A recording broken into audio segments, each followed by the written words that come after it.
From NBC News, this is Today. If you have trouble concentrating and are less productive than you'd like to be, it could be that you're struggling with something that most people associate with children in the classroom.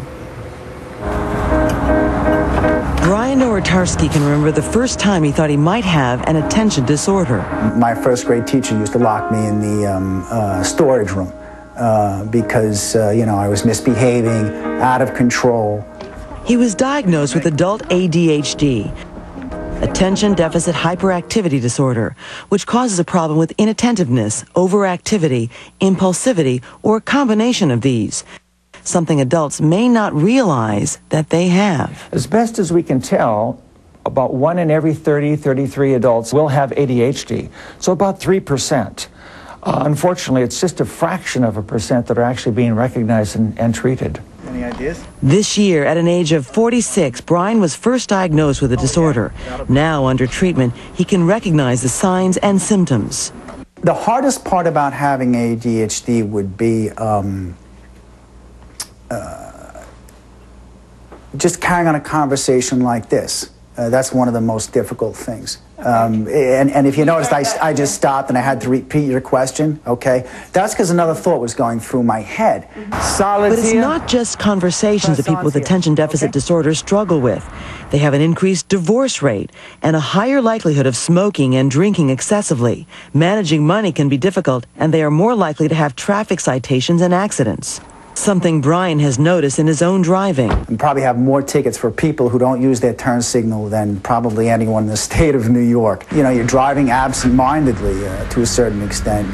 And while forgetting the turn signal has taken a toll on his wallet, Brian views some of his attention disorder as a positive.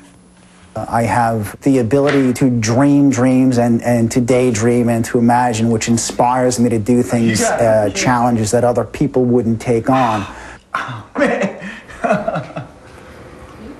Today in iVillage's contributing psychiatrist Dr. Gail Saltz is here along with Dr. Edward Hallowell, who is also a psychiatrist as well as the author of Delivered from Distraction. Good morning to both of you. Okay, so let's talk about this in real world. People don't want to know that they have it, but it's important, as we just pointed out, that if you have it, that you deal with it because it can hurt you in life. So let's talk about where it comes from. First of all, you say it's genetic.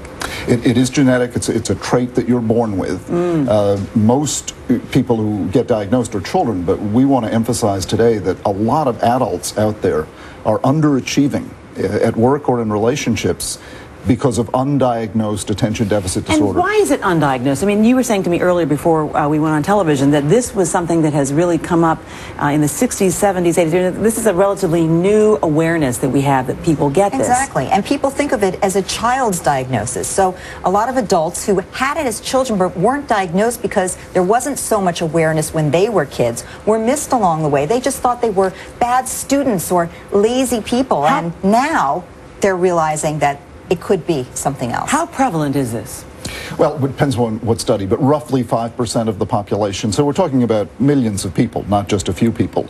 And particularly the adults who have it need to know about it because they may think, I'm struggling at work or in relationships because I just can't get my act together. I'm disorganized, I'm late, I postpone, and I have flashes of brilliance. That's the typical pattern. And they say, I just must try harder. Well, that's like trying to squint harder instead of getting eyeglasses. And actually, this would cause a great deal of suffering because here you are looking at yourself and you're comparing yourself to other people. You don't know you have something and you're feeling bad about it. Like, why can't I? So let's help people. Let's find out then, how do you know you should go in and get tested? What is the test? Well, if you are an underachiever, if you do find yourself late to everything, feeling disorganized, having trouble staying focused on tasks. Everybody's really, but if you clearly are not meeting your needs at work and in relationships, then you need to see a trained professional. And trained professional is really the key here.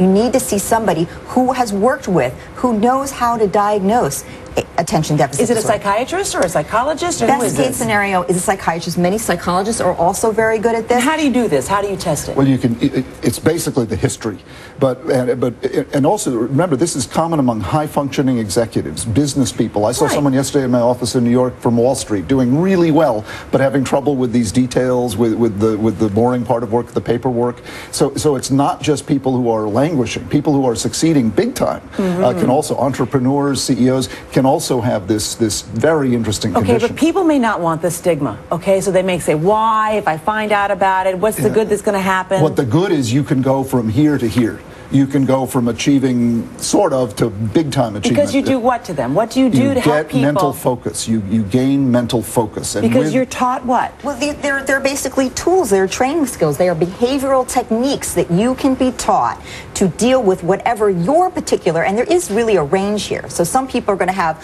more difficulty with focusing and attention. Other people are going to have lower frustration tolerance. So depending on what it is that is your vulnerability, you will learn tools to deal with that specifically. So know your weakness and then realize your strengths. And develop your strengths. Right. And by taking care of the relative weakness, your strengths can become huge, big time. Dr. Hallowell, Dr. Saltz, thank you both so much. Thank you so much. I think we've helped people this morning. And still to come today.